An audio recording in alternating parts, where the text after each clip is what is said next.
We'll be live in just one moment. While we wait, here's some tips for a successful viewing experience.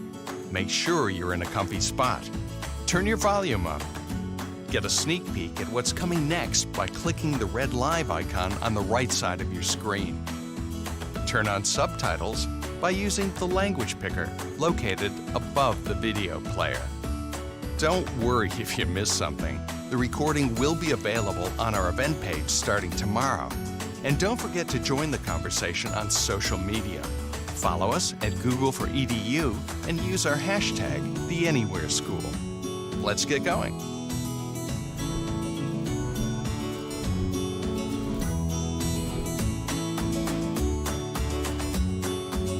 Hi everyone, welcome. Thank you for joining us for the Anywhere School 2021. We're so grateful you're here. I'm Jenny, and I'm the Global Head of Education Impact at Google. Prior to joining the team here, I spent over a decade in schools here in Chicago teaching 4th grade math and science, serving as an instructional coach and building leader, and then as a district-level administrator. So today feels like a homecoming for me, spending time in this virtual teacher's lounge with other career educators like you. And fun fact, today is my birthday. I can't imagine a better gift than being here with you today. For me, a birthday represents a moment to reflect back and look forward. And we can all do plenty of both right now. As a former teacher and district leader, I know personally how hard your jobs were. But I cannot imagine how much more challenging they've become over this past year. School has become more than one singular place, and the world finally realized what we already knew. Nothing can replace the power of a good teacher. The upcoming school year represents a chance to rebuild and rethink. But there are still many uncertainties and plenty of unknowns. More than anything, we want you to know that you're not alone.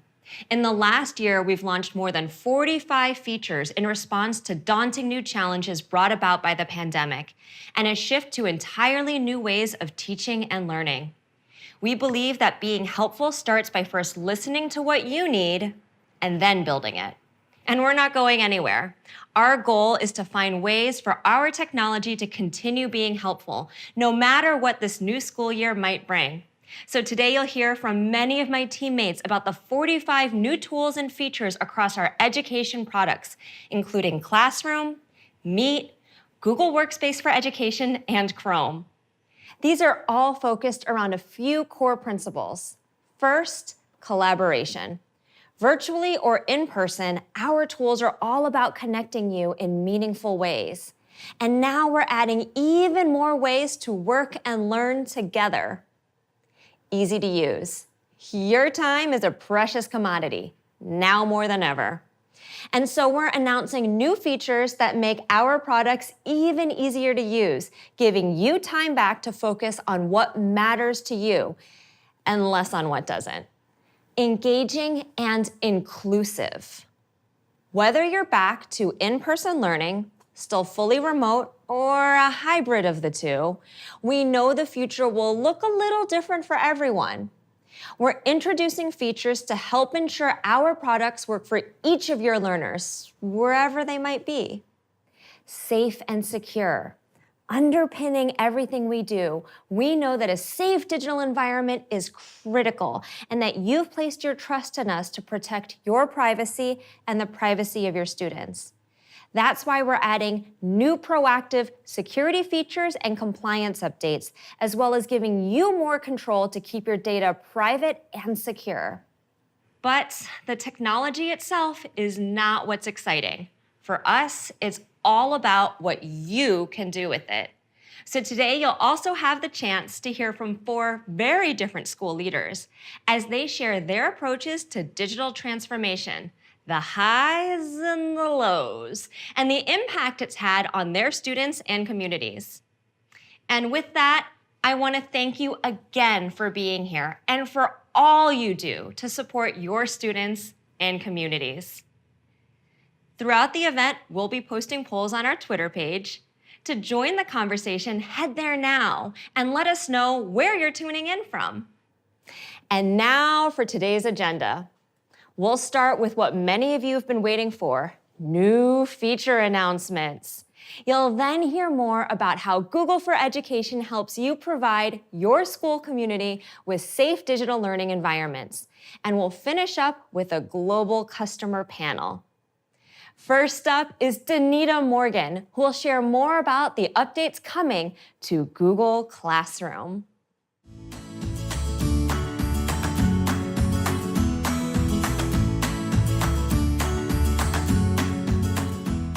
Thanks, Jenny, and happy birthday.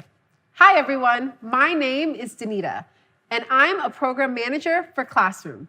Today, I'm going to share new Classroom updates and do a few demos on some of the features we told you about in February. But first, I wanted to salute all the teachers, education leaders, and families. I am a career educator and taught all throughout New York as well as in India before joining Google. In fact, I'm actually a Google certified innovator. You are all superheroes for keeping learning going this year.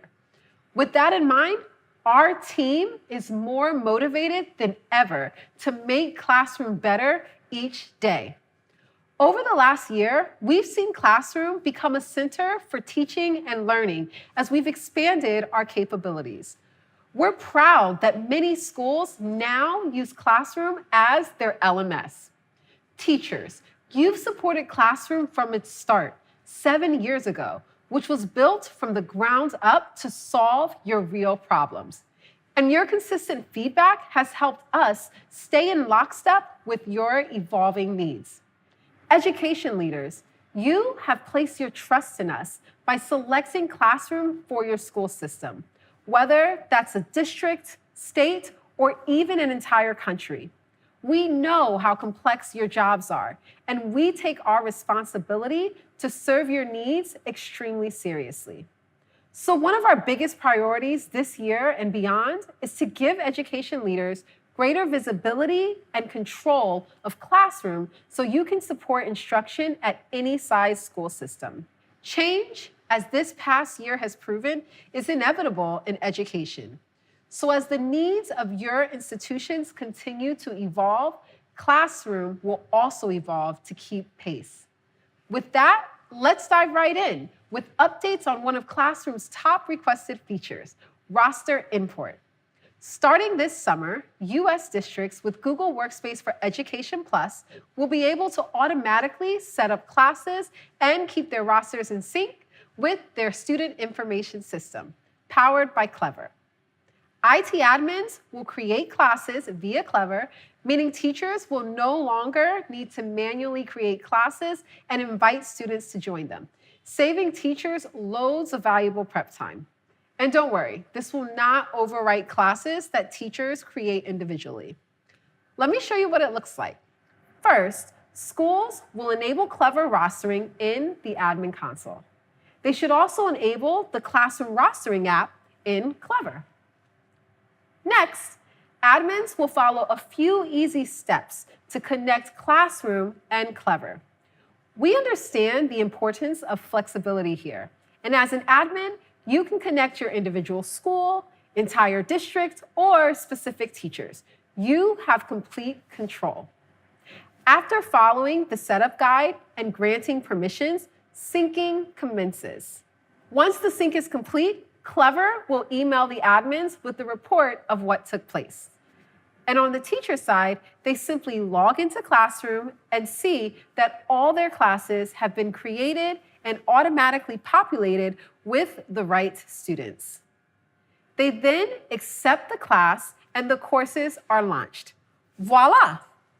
We hope this new feature makes heading back to school a lot easier for both teachers and admins. We also have exciting updates to share about Classroom add-ons. This will be coming to beta later this year for districts with the Teaching and Learning Upgrade or Education Plus. With Classroom add-ons, we're partnering with the best ed tech tools so you can seamlessly bring your favorite content right inside Classroom. We're starting with 9 partners, including Adobe Spark for Education, Book Widgets, CK12 Foundation, Edpuzzle, IXL, Kahoot, Nearpod, Newsela, and Safari Montage, with plans to expand to many more. Let me show you how add-ons work with an example. Take Book Widget. First, as a teacher, you go to create an assignment like you're used to, filling out the typical instructions and adding some attachments. But this is where add-ons comes in. You select Add-ons button and open Book Widget. Find an assignment and assign to your class. On the student side, they see the assignment in the stream and click to view the instructions. Then they open the Book Widget attachment and the assignment opens up where they can do their work. Notice, they never have to leave Classroom or don't have to do a separate sign-in. Once they finish their work, they simply click Turn In. On the teacher side, they're now ready to grade. They click on a student name and can see the student's work in line with Classroom's grader view. They can add a comment and then return at the top. This will automatically pass the grade back to Classroom's gradebook. This is just the beginning of our investments in making Classroom your center for learning, the hub where everything comes together. We have a lot more in the works that you'll hear about in coming months. And we have a new announcement that is Classroom's #1 most requested feature, scheduling assignments across multiple classes. Coming later this year, this feature will help teachers and co-teachers easily schedule assignments to multiple classes at once. They can configure due date, publish date, and topic when creating the scheduled assignments. Now, you can distribute that same Macbeth assignment to all of your English sections with the click of a button. In addition to being easy to use, we're also dedicated to ensuring Classroom is inclusive for everyone. One of the best ways we can do that is by supporting students who don't always have consistent internet access, a common problem across almost every school, city, and country. To help with this, we're launching offline capabilities in the Classroom Android mobile app in the coming months. With offline mode, there's a whole new world of possibilities where learning can keep going regardless of connectivity. Students will be able to start their work offline, review their assignments and attachments, and write assignments in Google Docs, all without an internet connection. And then they'll be able to submit their assignments once they're back online. But sometimes it's not enough to ensure students can get online, is it? Sometimes you need help figuring out if students are engaged with class. So in the next few months, we're releasing student engagement tracking. When student engagement tracking launches in the fall, teachers will easily be able to see when a student was last active, including when they last submitted their work or participated in the class through comments. This is designed to make it easier for teachers to get a pulse on how the entire class is doing or identify students who might need a little extra support. Turning back to Twitter, we'd love to hear from you. What do you hope to learn about your students from activity tracking? And finally, in the coming months, we're making some powerful updates to how teachers can use Google Meet in Classroom, making it easier, safer, and more secure. Let me show you how some of the best perks with the new feature will work. First, let's create a Meet link for our Classroom course with this button on the left. Teachers can make this visible or not visible to their students at any time. Previously, teachers had to go into class settings to manage the Meet link, but now it's right on the stream. Now, as a student, I'm unable to join the Classroom Meet link unless the host or teacher is present. This means students can't be in a meeting unsupervised. Once you join from the teacher's side, students can join automatically. If the teacher joins first before students, students can then join without needing to knock or sit in the waiting room. But what about if someone isn't a teacher or a student? Maybe like a guest speaker joining for the day. If they have the Meet link, they'll be forced to ask to join. So no unwanted participants can get into the class. This will also block any unwanted guests from joining a meeting. When this launches, all co-teachers in a class will also automatically be co-hosts in the meeting. And only students listed in the classroom roster will be able to join the Meet.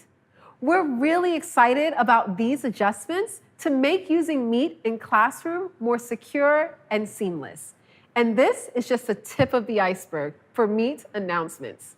But before going to Meet, let's hear from John and Jose David, teachers from Nigeria and Spain, to share about how they are using the latest features in Classroom to inspire learning in their classrooms.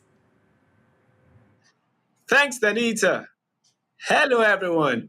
I'm John Okewale, a 10th grade teacher, system analyst, instructional designer, and Nigeria's first Google certified innovator. Hi, Jose David. Hi, John.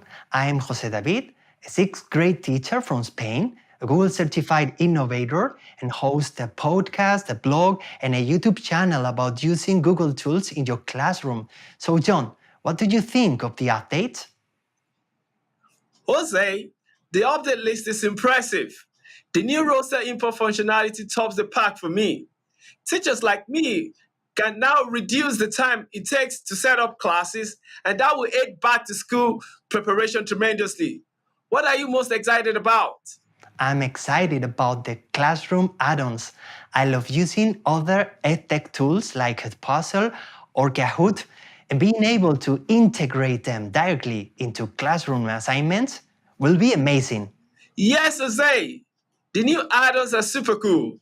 One of the updates I'm thrilled about is the ability to schedule multiple assignments. You know what? Assigning the same work across different sections will be snappy. That will be awesome. And I'm excited about the Meet and Classroom integration. I get lots of questions about this on my YouTube channel, and I think this new feature will make things easier. And talking of the ability to complete homework, my students will be super excited about the new offline mode in Classroom. They and fellow teachers can continue with work at home, even with poor internet connection and data restrictions. I love it. Lots of new improvements, new features I'm looking forward to using with my students. And a little birdie told me this is just the beginning in Classroom, with lots more running on the horizon. Are you interested to hear more? Oh, really? So we'll have to talk about that one off camera. Thanks, everyone, and back to Danita. Thanks, John and Jose David. Love hearing your perspectives. For more tips from amazing educators around the world on how to use Classroom, please check out this link. Let me pass it off to Thomas Dixon, who can tell you all about the new Meet updates.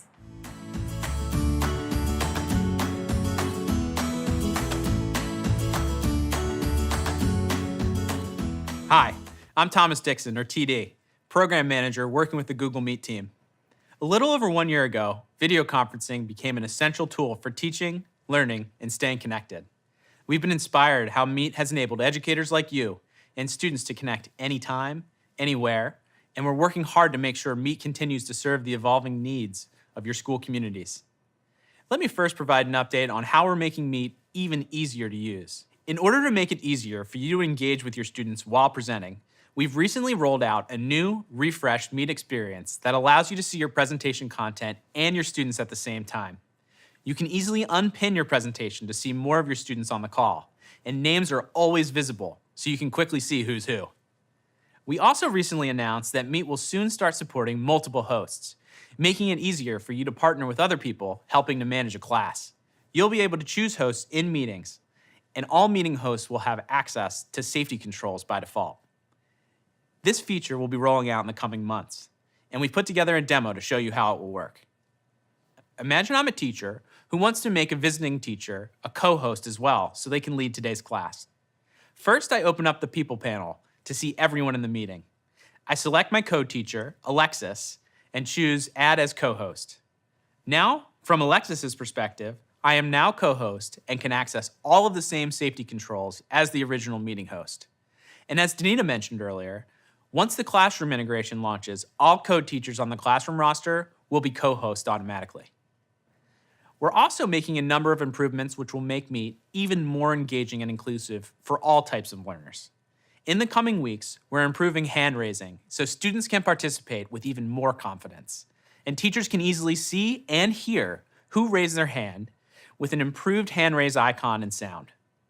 People who raise their hands will show up in the grid, and there will be a persistent notification so you can easily see how many people have raised their hands and in what order. Finally, when a student with a raised hand is done talking, we'll automatically lower their hand. To make Meet more accessible, in the coming months, you and your students will be able to pin multiple tiles to customize what you want to focus on. Students, for example, can easily pin a sign language interpreter in addition to the teacher, so they can see both at the same time. Earlier this year, we announced that Meet would soon support closed captions in 5 languages to help people follow along and stay engaged. In the past few weeks, we've launched those to people everywhere. For educators with the Teaching and Learning Upgrade, or Education Plus, we're introducing features to help you take engagement and inclusivity to the next level. For those of you who teach multilingual classrooms, you'll be happy to hear that later this year, Meet will offer live translated captions. This will be especially helpful to facilitate meetings between educators and parents or guardians, or students who might speak different languages. Let's check out a demo to see how this will work. In this example, the person speaking is talking in English, but I want to see what they're saying in Spanish. First, I navigate to the bottom bar and turn on captions. Next, I turn on Translate Captions and leave Spanish selected. Now, as they talk in English, I will start to see real-time captions in Spanish. In the coming months, you'll also be able to use closed captions during live streams. Also coming later this year, you'll be able to host public live streams that anyone outside of your school domain can attend, making it easier to host school board meetings, school events, and more. In addition to making Meet more engaging and inclusive, we've also made sure it's secure by design, with powerful safety controls for both teachers and administrators. The improved integration with Classroom that Danita showed earlier will make meetings initiated from Classroom safer by default. We've extended additional meeting safety controls for hosts using tablets and mobile phones, like the ability to end meetings for everyone on the call and mute everyone at once. These are live now on iOS and coming to Android in a few months. If you need to quickly prevent distractions, in the coming months, you'll be able to turn off everyone's video at once using Video Lock. For customers with Education Plus or the Teaching and Learning Upgrade, we're also making breakout rooms safer and more secure. In the coming months, all breakout room safety settings will match the safety settings from the main meeting room. So for example, if you've disabled chat in the main room, when you move into breakout rooms, chat will automatically be disabled there as well. And when you end breakout rooms, participants will be forced back into the main meeting room, meaning no more students lingering behind. Those of you who are administrators or work with administrators in your organization will be happy to hear that starting this month, you can control which meetings users in your domain can join and who can join meetings created by users in your domain with new admin settings in the admin console. This can help you create the right boundaries for different age students, facilitate bringing in external speakers, and more. In the coming months, you'll be able to control quick access and chat locks at the group or OU level in the admin console as well. Earlier this year, we announced that admins with Education Standard and Education Plus would be able to end any meeting in their organization directly from the investigation tool. This feature is rolling out in the coming weeks, and we have a demo to show you about how it works. In the admin console, you'll first navigate to the investigation tool. Next, you'll select the Meet log events and click Search to bring up all the meetings in your domain. You can then check the boxes next to any meeting you want to end, and then using the Actions button, select End Meetings for All. The green checks on the side confirm that these meetings have now been ended. Once ended, any people who were in those meetings will be removed, and quick access will automatically be turned off, so they can't rejoin the meeting without the host being present from that point forward. Over the past year, Meet has truly transformed into a video conferencing tool built for teaching and learning. Meet will continue to adapt to the needs of school communities as they evolve, whether learning is taking place in person, remotely, or in a hybrid setting. For those following along on Twitter, tell us what Meet feature you're most excited about. Now I'm going to pass it off to a few educators from our community to talk about how they might use some of these new features in their classroom and share a bit more about how they've been using Meet in their schools beyond distance learning. Hi everyone, I'm Megan and I'm here with my friend Nate, and we are both Google certified trainers from the opposite sides of the world. I'm a full-time technology coach in the Pennsbury School District in Bucks County, Pennsylvania in the United States. And I'm a teacher at Nagoya International School in central Japan. Megan, I don't know about you. I'm really excited about the updates coming to Meet. In particular, I'm looking forward to the multiple moderators feature. We often have online guest speakers, so having multiple teachers able to moderate, it's going to help planning and execution go much more smoothly. I completely agree, Nate, especially for our situations where we have multiple adults in the classroom, including co-teachers or support staff. I'm also very excited for the new Meet user interface that makes it easier for teachers to share their screen because they can see what they're sharing, and they can unpin that presentation screen so they can see more of their students on the screen at once. And while I know all of these new features are really exciting, the reality is Google Meet has changed the way we've run our school throughout this entire school year, not just for distance learning, but beyond distance learning. What are some of the ways you all have used Google Meet beyond distance learning, Nate? Well, you and I met on Google Meet, along with many other professionals around the world. But something our school is doing is reaching out to communities beyond our own. In Japan, the Ainu are a marginalized community. So we had an Ainu guest speaker talk to our students, tell their story, inspire our students to be better people and learn about equity and inclusion. It was very cool. We've done professional development for social studies teachers across Japan and just teachers across the planet. We've also had a career day where students could meet professionals in their fields and inspire them to think about, what do I want to be in the future? It was very cool. So what else have you been doing? Those are really cool ideas. We've also used Google Meet for professional development because it's made it so much easier for our teachers to access the PD from the comfort of their own homes, as well as to access the recordings. We've also used Google Meet for all of our parent interactions throughout the school year. Parents no longer have to factor in travel time to and from the school to schedule a meeting with their child's teacher. And most importantly, it's helped us engage our students, as our students have been able to use Google Meet to access one-to-one office hours with their teachers in ways that they would not have been able to before. So clearly, Google Meet has been a lifeline for us throughout distance learning, but we're optimistic about the ways that Google Meet can continue to impact us positively in the future. How about you? Yeah, Meet's going to be even better in the future. Looking forward to it. Thanks so much for sharing, Megan and Nate. It's amazing to see how you've been using Meet. Now I'm going to hand it off to my friend Mike Patterson to talk about some exciting updates coming to Google Workspace for Education.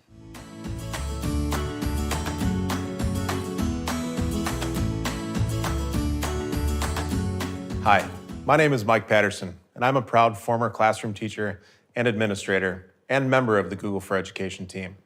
Previously known as G Suite for Education, Google Workspace for Education empowers your school community with simple and flexible tools to better collaborate, manage classes, and create safe learning environments. Today, I'm going to share the latest updates that deliver the next evolution of collaboration in our products. So whether you're a student working with your classmates on a project or an educator communicating with your colleagues, we're making it easier for you to connect, collaborate, and effectively get things done. Last month, we announced Smart Canvas, a new experience that enhances collaboration in the apps that you use every day, like Docs, Sheets, and Slides, by making them even more interactive and intelligent. One new feature of this experience is Smart Chips, which allow you to pull in helpful information from other Google Workspace products while working in a document.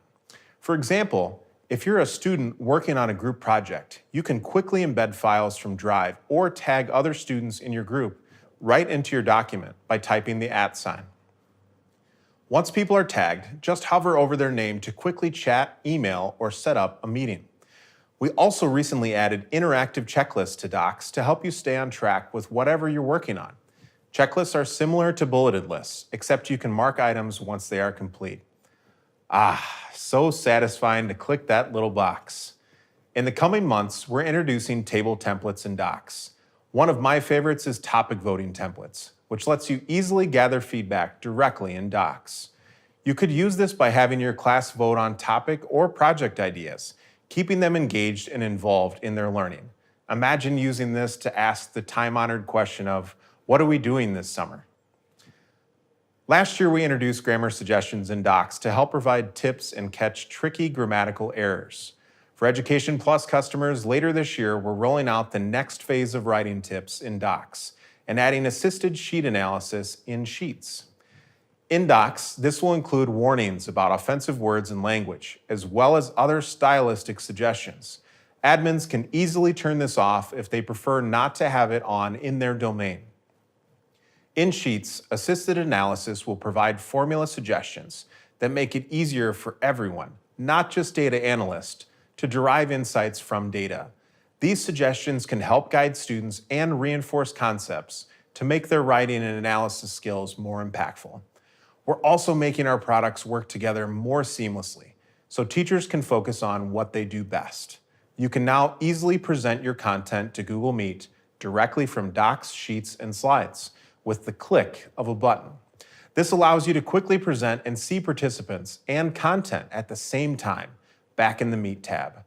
Later this year, we'll be taking this a step further, and customers with Education Plus will be able to embed their live Meet video calls in their Docs, Sheets, and Slides.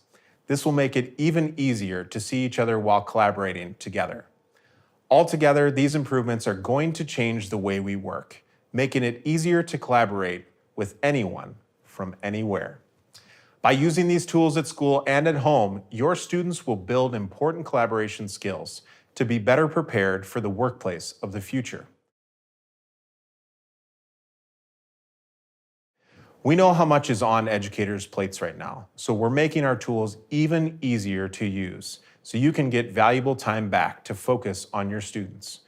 In Forms, we're simplifying settings in the coming months so it'll be easier and faster for you to set up your forms the way that you want.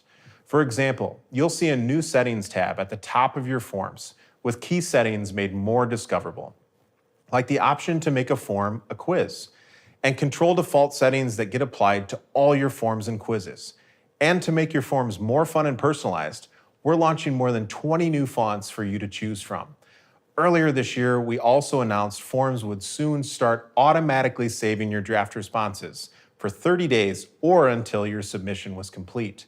Thanks to all your great feedback during the beta, this feature is starting to roll out next month and will be available to everyone this summer. All of these collaborative tools and features that are easy to use are wonderful, but providing your school community with a safe digital learning environment is a commitment and responsibility we take very seriously, so everyone can teach and learn knowing we're helping their data stay private and secure. Later today, my colleague Jen will be doing a deep dive on our approach to privacy and security.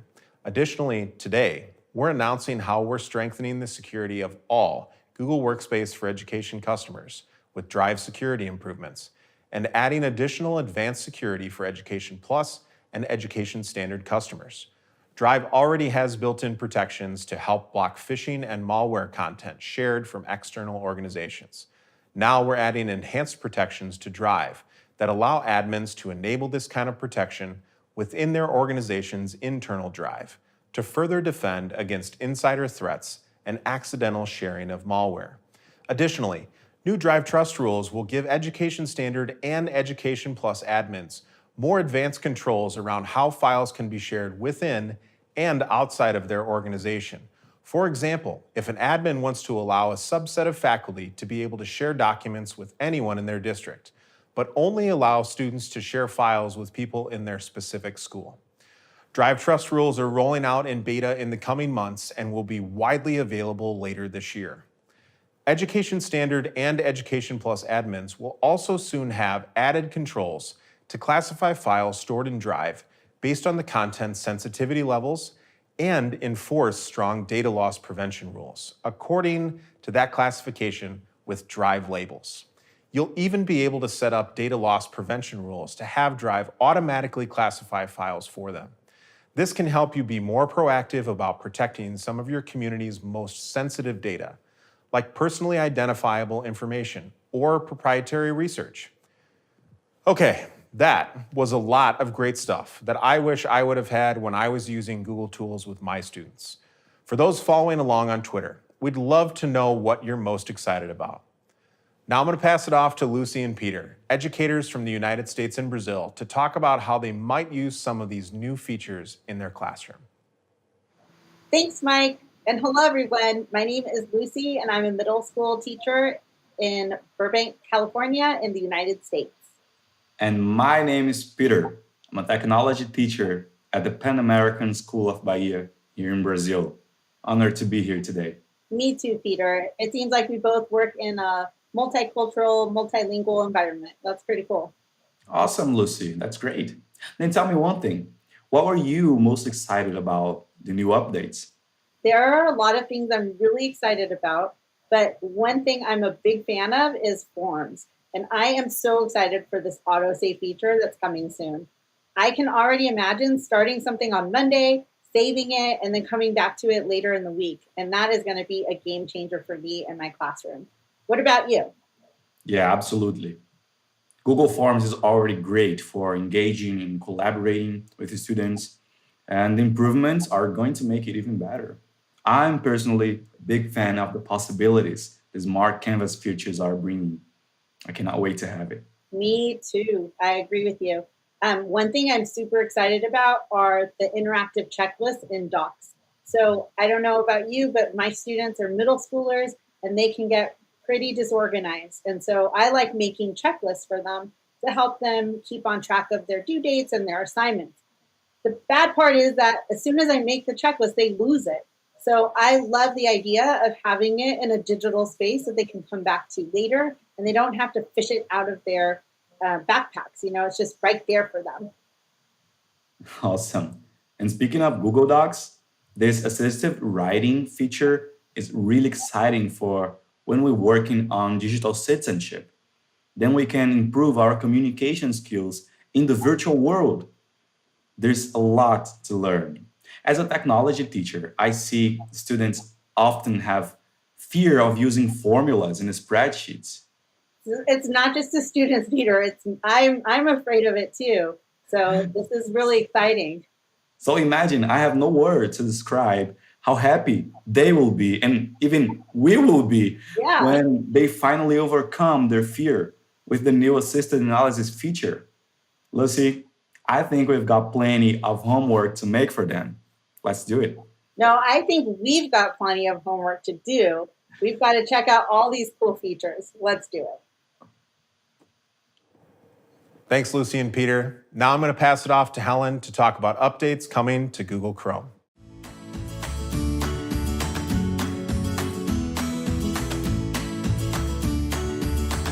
Hi, I'm Helen Zoe, Product Manager on the Education and Family teams on Chrome OS. Over the past year, we've seen Chromebooks being used in so many ways. For virtual classrooms, as millions of Chromebooks were sent home for distance learning. For creative projects, as people found new hobbies and passions. And for entertainment, as parents and guardians leaned on Family Link to help balance school time and playtime. Chromebooks have become the #1 device in K-12 education globally because they're powerfully simple, opening a world of possibilities for every student and teacher, whether they're at school, at home, or anywhere in between. We've seen a huge transition to one-to-one device deployment as students are bringing home school devices and moving from a shared cart model to having assigned devices, giving them a real sense of ownership. As a result, we're making changes to support schools as they send Chromebooks home and to help students connect and participate in hybrid classrooms while creating and sharing their ideas with a wide range of learning tools from podcasting to screencasting. First, let's talk about how Chromebooks are easy to use, start, and stay fast, and get better over time. With a wide variety of helpful tools like Canva, Read and Write, and Adobe Spark, all found on the Chromebook App Hub, Chromebooks can boost both teacher productivity and student engagement. With Chromebooks, it's easy to set up the right environment for your school from wherever you are because you can manage and scale with ease using Chrome Education Upgrade and over 500 policies in Google Admin Console. With policies like zero-touch enrollment, IT admins can drop ship devices to any location and have the device be ready to go without ever having to touch the device. Automatic updates for up to 8 years on devices keep them safe and secure, and with all of the latest and greatest security updates and new features. But it can be challenging to know when devices are reaching their automatic update expiration date. Last year, we updated the devices policy of Google Admin Console to show when devices reached their AUE. And now we're adding a new page in Admin Console that enables admins to view Chrome Insights reports. The first report will be a view of AUE dates of the device fleet, which helps you understand when and how many devices have reached or are going to reach their AUE dates. These reports will help you prepare for when you should be thinking about purchasing new devices and how often. With over 40 plus new devices for education in 2021 alone, it's easy to give teachers and students devices that meet their needs and customize each device to suit individual learning styles. With devices for learning anywhere, students can easily video conference and multitask. And with devices for advanced use, students can code and run large programs. Teachers and staff can also find a powerful device that they can rely on. There's a device for every user and use case, and you can find yours at the URL on the screen.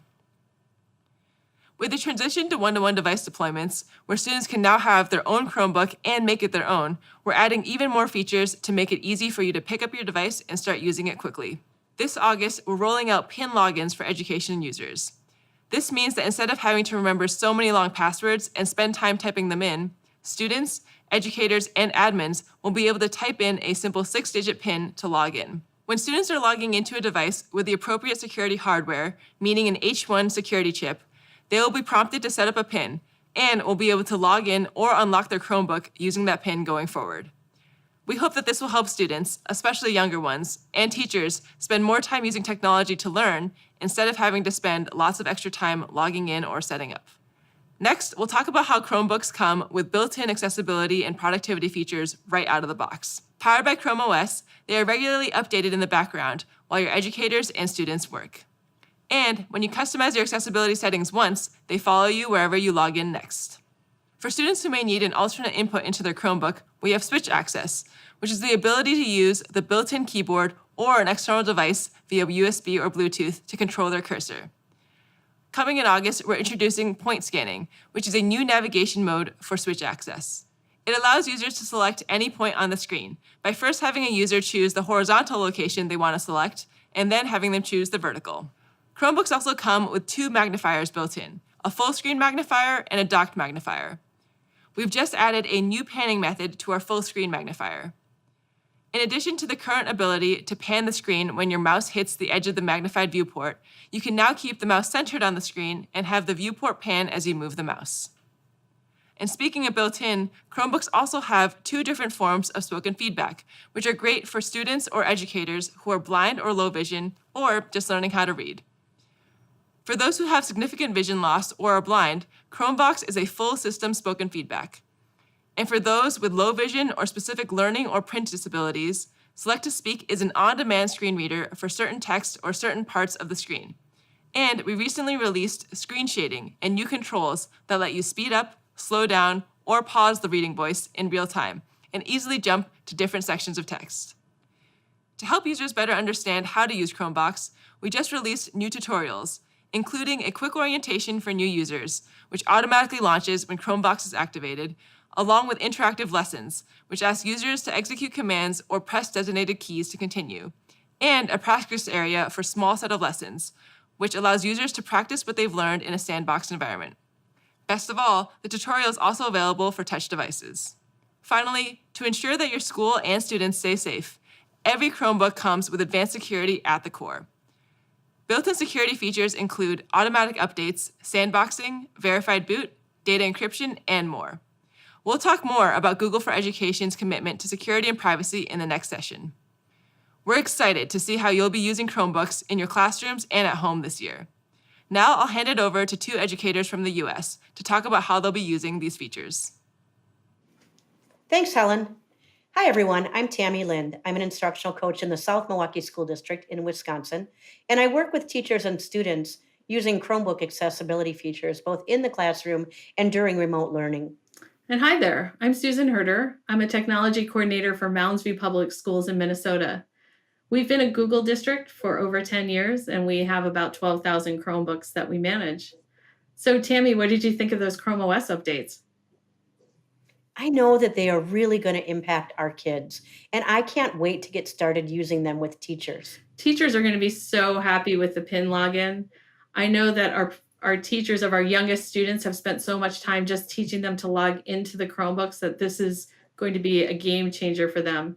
They're going to be able to focus more on the instruction rather than those tech issues.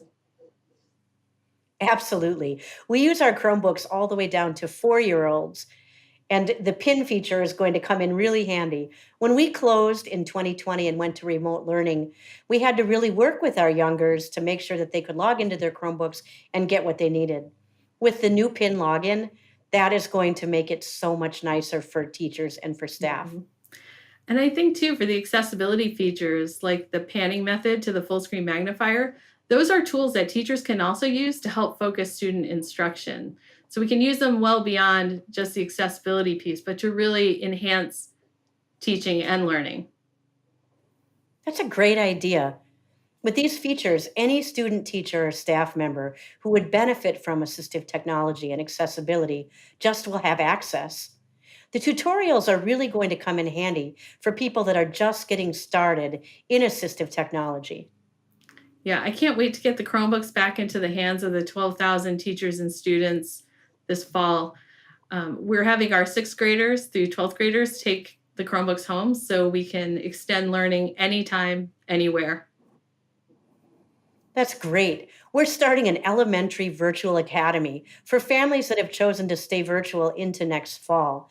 And our kids are going to be using their Chromebooks all day, every day. The new features are going to come in really handy. I can't wait to hear how that goes.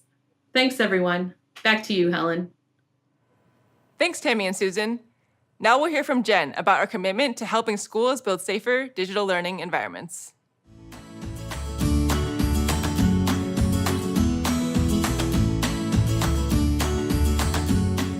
Hi, everyone. I'm Jennifer Holland, Director of Program Management for Google for Education. You've just heard about all of the new product features and updates coming to Chrome OS, Google Workspace for Education, and Classroom. One of the best things is that you don't have to think twice about whether they're secure or whether they'll work with your other digital tools. When we design our products, we put the safety, security, and privacy needs of our users first. Because at the end of the day, what motivates our team is how we can best support the entire education community, and particularly teachers and students, so they can focus on what matters most, teaching and learning. As we build new products and features, we adhere to 3 principles: keeping your information secure by default, ensuring privacy by design, and giving you complete control over your school's digital environment. First, let's discuss what it means to be secure by default. You need to protect your school community from digital threats, but you want to make sure that it doesn't disrupt teaching and learning. And then there's the fact that threats are always evolving. How do you keep up? Google for Education offers the world's most advanced digital security. Even before you set up security controls for your school's digital environment specific to your needs, baseline security controls are on by default to help protect you from the start. And proactive protections are built in and continuously updated to stay ahead of threats. And this is done in the background, so your environment is always current without being constantly interrupted by upgrades and patches. By automatically protecting your environment 24/7, we prevent security issues from happening in the first place by proactively detecting, blocking, and mitigating threats. We also guarantee that our industry-leading global network is up 99.9% of the time. All data is encrypted at rest and in transit between our facilities using the most stringent encryption technologies. And you can rely upon our network to handle even your largest classes and heaviest workloads. And in our Security Center, you can get customized recommendations from Google on how to optimize your security to help prevent malware, ransomware, data leaks, and other security threats from harming your environment. Next, let's discuss how we strictly uphold responsible data practices designed to respect your privacy. With Google for Education, we're helping your institution meet rigorous data privacy standards, including FERPA, COPPA, and GDPR. We're also continuously making thoughtful decisions about when, how, and why data is used in our products, including data that's used for ads. No advertising ever appears in Google Workspace for Education core services, and students' personal information is never sold or used for personalized advertising. It's simply off limits. To help you make informed decisions about our products, we are clear about our data practices, and we promise full transparency into our privacy policies. We have updated our privacy notice to improve the way we describe our practices and privacy controls. While nothing is changing about how your information is processed, we improved our notice to have clearer language to make it easier for admins, teachers, parents, and students to understand.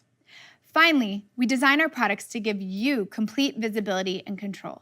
You can stay on top of your school's security with tools that put more power and choice into your hands.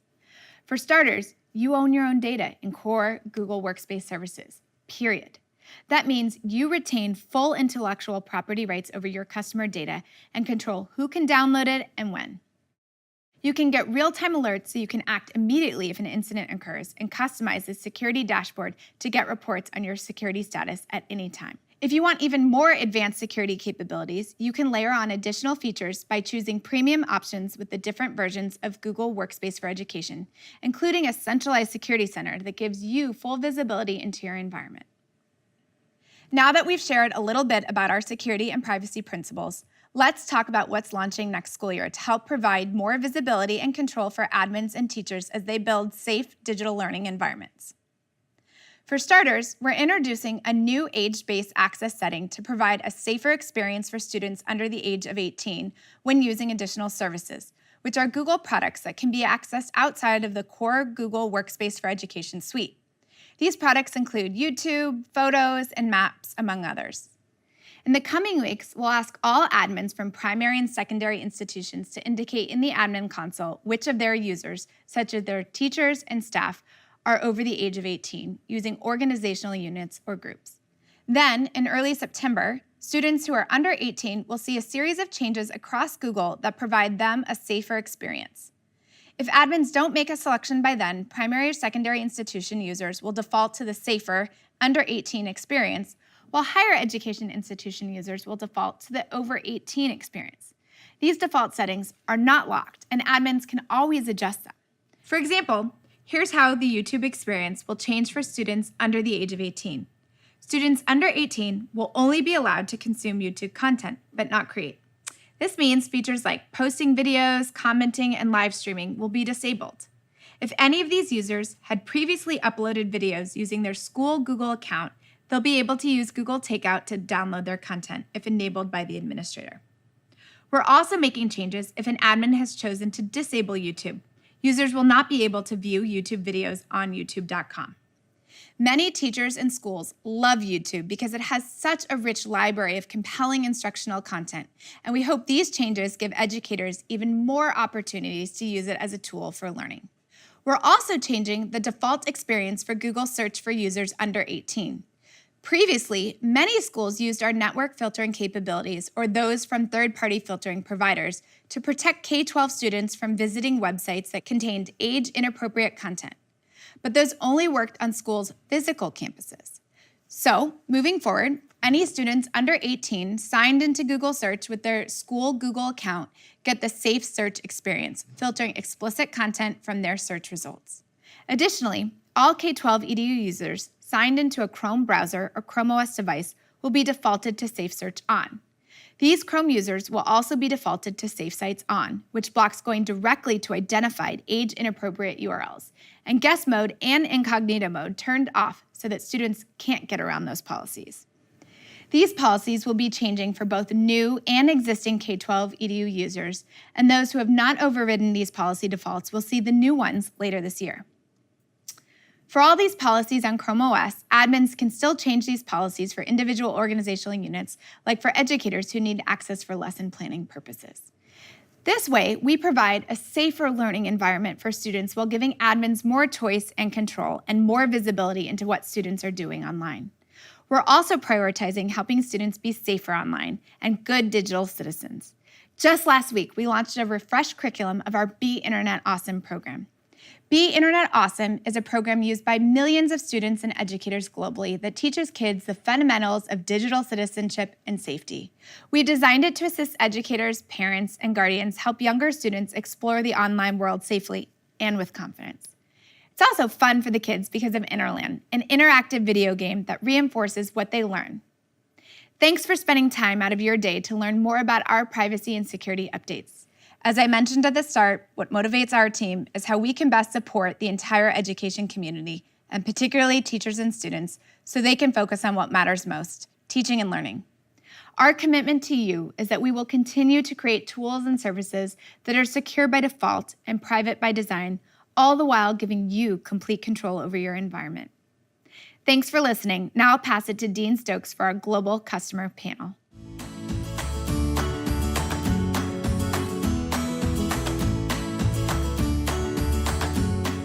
Welcome to the Anywhere Schools Global Customer Panel.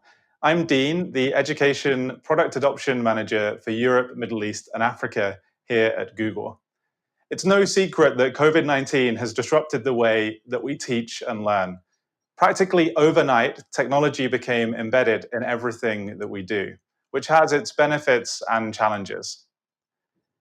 Across the globe, we've seen you, educators and school leaders, respond in extraordinary ways.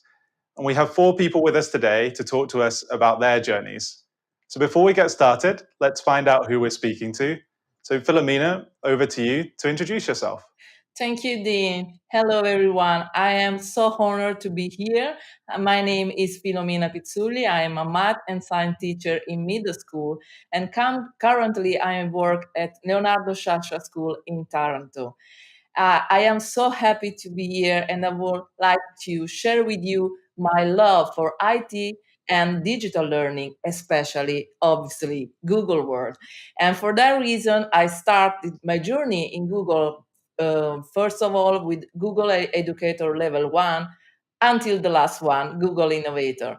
And I am also leader of GG Italia and the newest GG mentor. In that way, you can see me, the person that always shared her love with Google, for Google, with other teachers in my school and all around the world. My aim is to combine and integrate the math love and the Google love in one only space and transforming the learning path into an engaging journey. Thank you so much. Hi, my name is Juan Carlos Flores. I'm a Secretary of Education here in Jalisco, Mexico. I have a bachelor's degree in physics, over 20 years of experience as a teacher, and I'm very glad to be with you. We would love to share our experience here in Jalisco with a system with 2 million students, and we have a lot of things to tell you. Thank you. Hi, I'm Maria Etheridge. I'm from Lakes Entrance Primary. I'm the STEM specialist teacher. I'm only 5 years in, so I'm a mature age grad. My area is a low socioeconomic area. We're regional. We have also a high Indigenous Australian population. And we're back to face-to-face in our area, but we had a steep learning curve and accelerated technology adoption. Hello, everyone. My name is Dr. Shirley Chavarria. I am the Chief Officer of Teaching and Learning for Chicago Public Schools in Chicago, Illinois. We serve close to 340,000 students, and we've been on quite a journey this year. We started fully remote. I'm proud to say that we now have opened all of our buildings for in-person instruction in a hybrid model. And this fall, we're really excited to return to 5 days of in-person instruction while providing students with medical fragile needs with continued remote options. Great to meet you, everybody, and thanks for joining us today. I'm really looking forward to learning from you today. It's been said that crisis breeds innovation, and I think it was clear as the world started to shut down early on in the pandemic last year that incremental change wasn't going to cut it. And for you and everyone watching at home as well, your work was crucial in making sure that we could continue teaching and learning in an uninterrupted way. So I'd love to hear what innovation you witnessed or were a part of, and what parts of that you're planning to keep as we start getting back to normal. And perhaps, Shirley, you can start us off. Sure, certainly. Most definitely, the crisis accelerated our ability to support teacher development of competence with digital resources and tools. This fall, we made the decision to move the district to solely using Google Suite tools for remote learning. That means that we led 500 schools, over 1,000 school leaders, and over 24,000 teachers to really understand how to leverage Google Suite tools to continue to provide the kinds of instructional experiences that we know matter for students, engaging in meaningful tasks, opportunities to collaborate, opportunities to engage with each other and receive feedback. And our teachers rose to the challenge. The creativity of teachers has been evident in so many ways. They adopted new tools and implemented them in ways that really maximized student engagement, which was a priority for us. We saw Google Jamboards that provided the opportunity for student voice and choice, Google Forms that captured quick formative feedback, breakout rooms, and Google Docs that were designed to engage students in discussion and creation that really, I think, felt impossible before all of this happened. And these examples really only begin to scratch the surface of what we accomplished this year. And I do hope that our teachers feel proud of what they were able to adapt and do. And the skills that they were able to build. And I'm really proud to say that we're certainly going to move these skills into the future, because Chicago Public Schools is releasing its first ever digital pre-K through 12 standards aligned, culturally responsive curriculum this summer. What that means is that we've prepared a fully articulated curriculum that will be housed in a digital learning object repository and will connect in a digital ecosystem that utilizes Google Suite tools, so that teachers will have access to high quality materials, but will be able to continue to innovate, continue to engage students, and really continue to build on the skills that they've built this year. And so we're excited to see what our teachers will continue to do in the years ahead.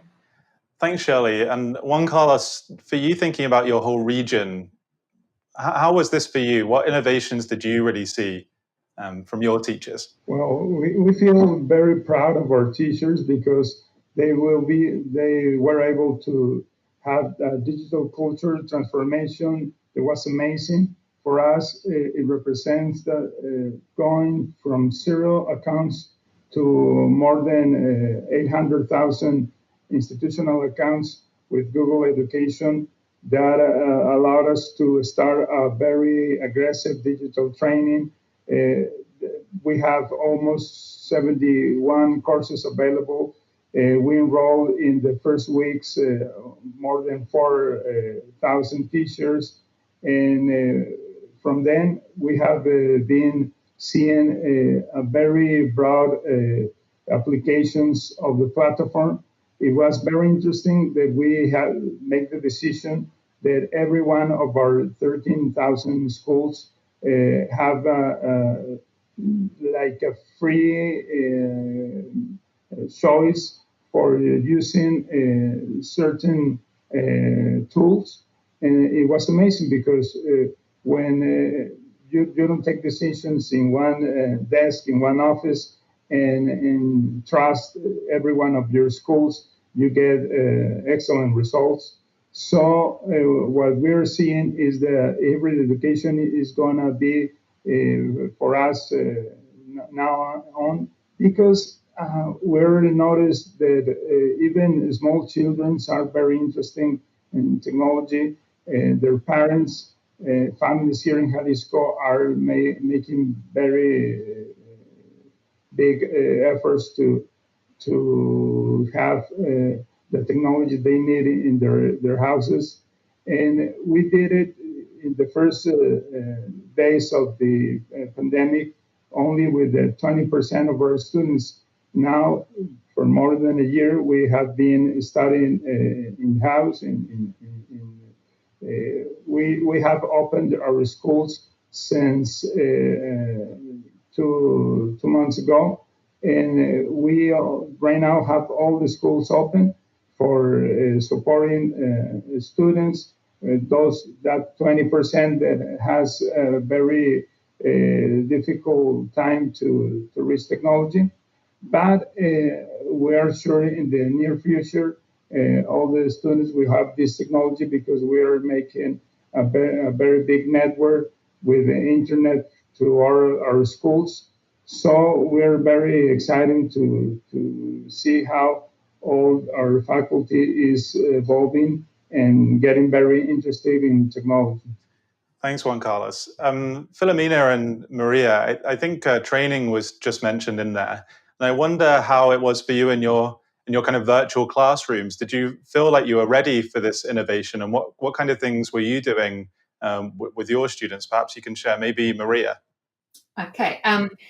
Luckily for me, I have a global PLN, and so I was watching what was unfolding through Asia and Europe, and so I learnt from their challenges, and I was able to hit the ground running. So I had 4 days to train all our staff and 2 days to get the students familiar with what it was going to look like for them.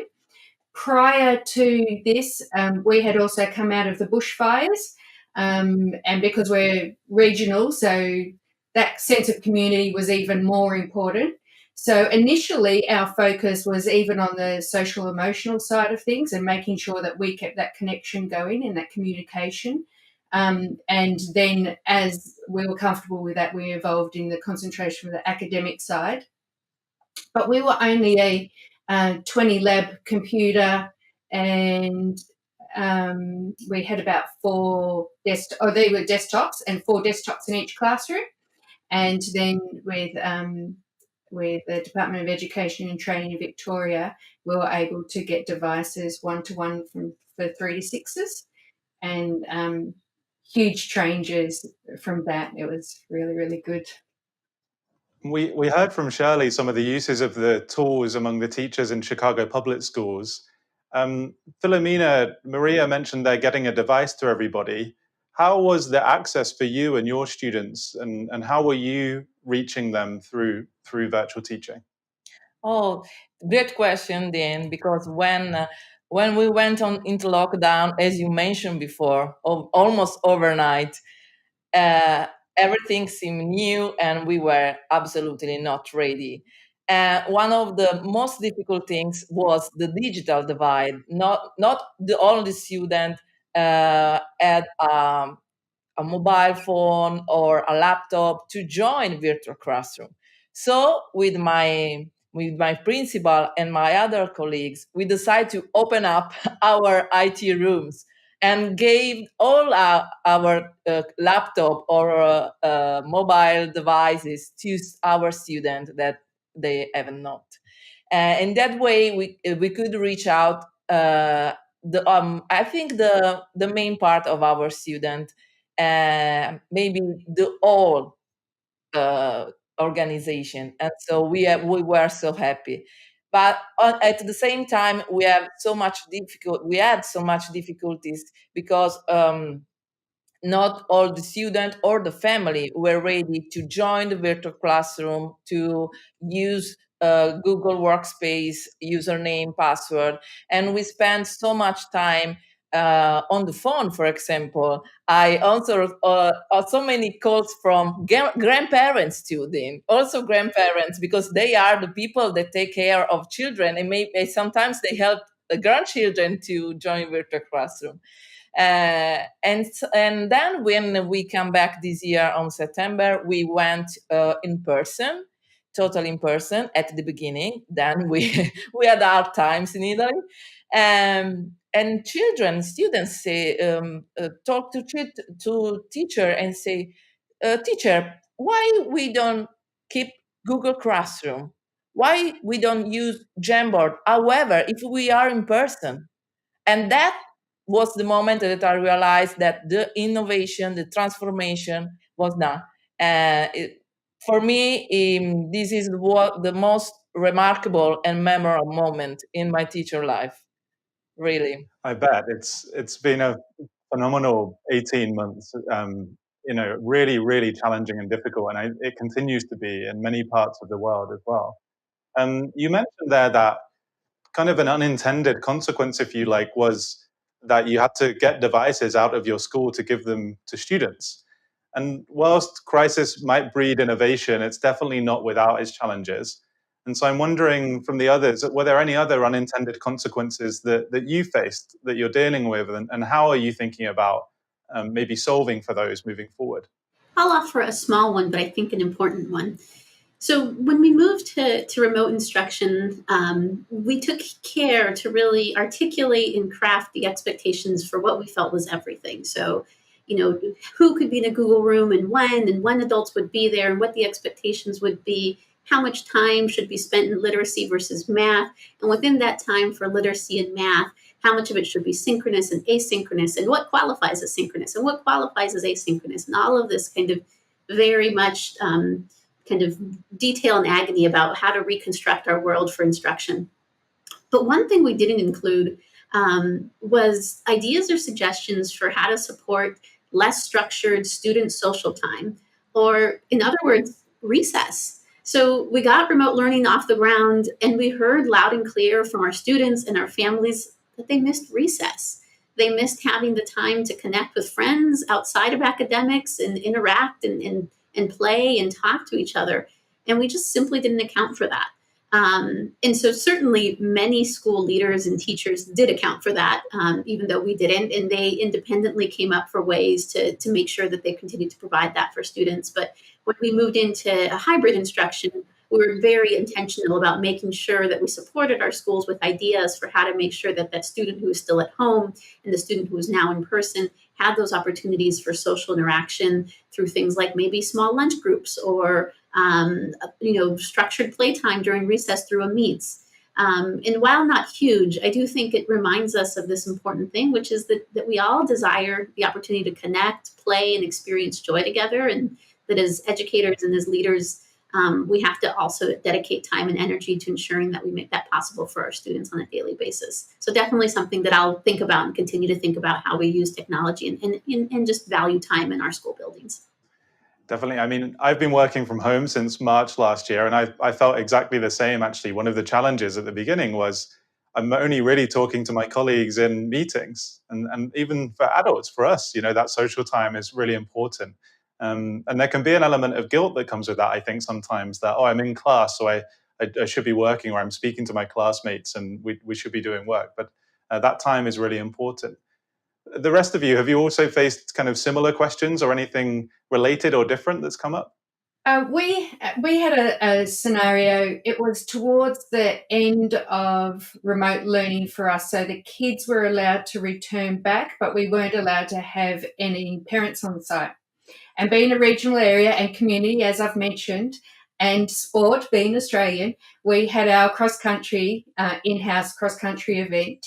And so because the parents couldn't be there on site, and we weren't even encouraging them to be outside to the school around the fence area, we use Google Meet to stream it. We did live streaming, and we were one of the first uptakers of using live streaming. So that was exciting.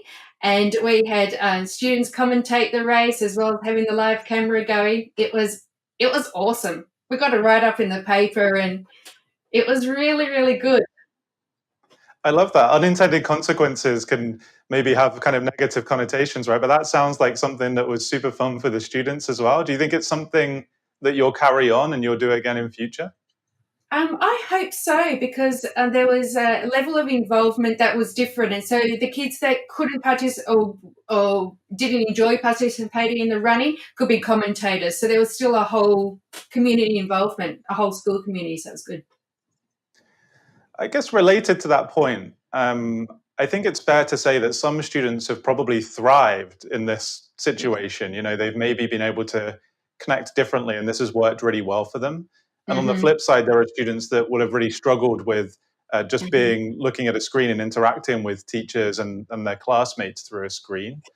How has that come up for you? Are there any examples that you can think of where teachers have faced this and come up with really interesting solutions? Well, in our case in Jalisco, we have a very big problem with the communication with parents.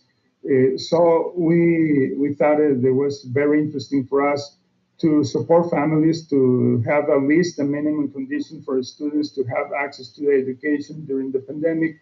So what we are starting to do is have webinars for families.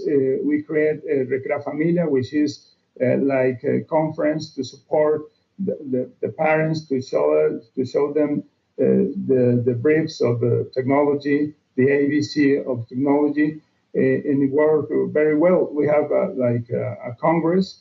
We were expecting just a few parents. Right now, the video of the entire congress, that it's about 10 hours long, it has more than 200,000 views. So I think parents are going to be very important. They are very important in education, obviously. But now with technology, they are starting to feel confident and supporting their kids. And for us, is very interesting. And thanks, Juan Carlos. Filomena, you mentioned that you were speaking with grandparents, parents on the phone as well. Did you do any kind of further scaled activities similar to the webinar that Juan Carlos mentioned? Were there things like that happening either at your school or in Italy more generally as well? Yes, of course. I started to do a tutorial on YouTube for that reason, because sometimes I receive a lot of requests for the same thing. So I decide, okay, let's do one tutorial and share with everyone. And for that reason, I started my YouTube channel. And when someone asks, oh, I need to know how I can join Google Classroom. Wait, I have a link for you. And so I keep doing. And I'm really keen, before we move on to the last question, I know that we're running out of time. Are there any other things? I think the sports day was a really good example, but any other examples that you have where you've done something this way that has been forced to be through technology or virtually or online that you're thinking you will keep into the future? I think parent-teacher evenings is one I hear a lot about, but I wonder if there are other examples. Yes, I go first because I really enjoy the engaging activity that you could do with the students. My Google Innovator project is about social emotional learning, like Shirley said before. Because sometimes when we were on distance learning, students had the power to switch off camera, switch off microphone, and get away from the lesson. So, as a teacher, your role, your aim is to engage students so they could decide to not switch the camera and be with you. For that reason, I organize with other colleagues a lot of activity, a newspaper for school, a podcast about social emotional learning, a lot of Google site about all the activity and the project in the school, even if we were in distance learning. And a unique place to share the emotion, the pictures, the video, so we can feel close, even if we are distant in reality. One other innovation I'd share is that during this moment, we were excited to really expand student access to courses. So in Chicago Public Schools, typically in 8th grade, some students have access to an advanced course such as algebra, and others don't, because it really depends on whether or not a teacher at that school is certified to teach that course. So this year, we offered what we called algebra hubs. So it didn't matter whether or not the student had an endorsed teacher at the school. We offered after-school algebra courses through a virtual hub certified teacher who would then teach that student. So we were able to significantly expand student access to algebra courses by using remote learning. And so as we move into the year ahead, we'll continue to really explore a way where we can expand the way students access both rigorous coursework, more advanced coursework, but also just interesting coursework, and really think about how we go beyond the limits of the school building, while of course we're very excited to get our students back in 5 days a week. I really love that example. I think access to subjects that students wouldn't be able to learn normally in their school suddenly are open to them when you can do things online. And it's funny because I don't feel like that's a new idea, but it does feel like people are much more open to doing it now, having been through the experience of the last 18 months. We're nearly at time. We've learned so many great examples and things that you've been working through in all of your different contexts.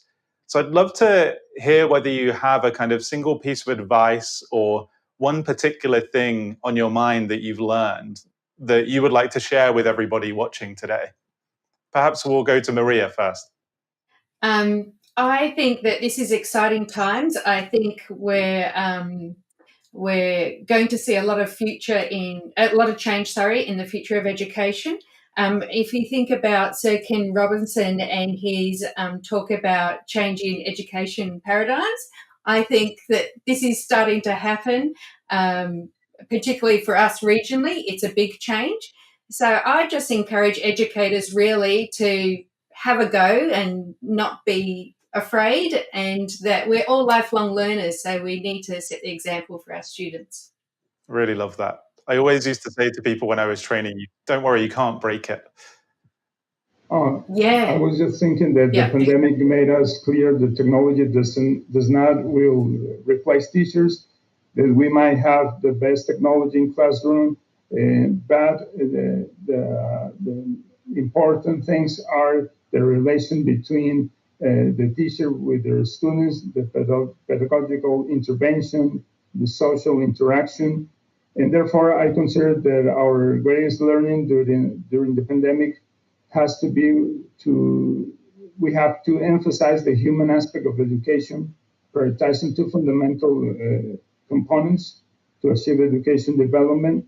That's responsible autonomy for each school using technology, obviously, and a sense of community. Collaboration was very interesting with technology, because what we found is that now teachers are getting together not only with the faculty of each school, they are working with math teachers with math teachers, and they're sharing a lot of materials, a lot of experience, a lot of fails, and also successes. So it's very interesting for us now that we're face-to-face education to keep promoting technology as a way to have a better collaboration.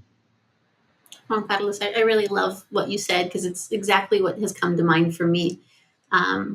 I think that in this moment, what's come through is that we can innovate and we can persevere through any challenge through the power of human connection.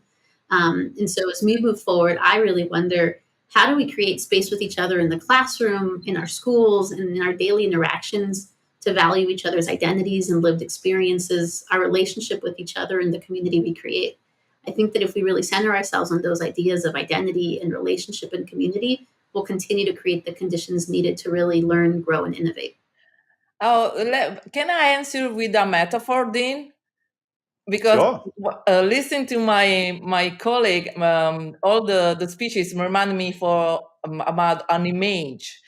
Because sometimes I think about teacher and I compare them with Olympic athletes that with the high jump, with the pole. Because this year we went to a profound teaching transformation, and that instead of years took few months. And in my mind, I see the pole, the bar, that every time we were to dive in, always rise up. And then with tenacity and strength, our teacher keep learn and practice and teach the students, also teach other teachers to raise the bar and reach the bar.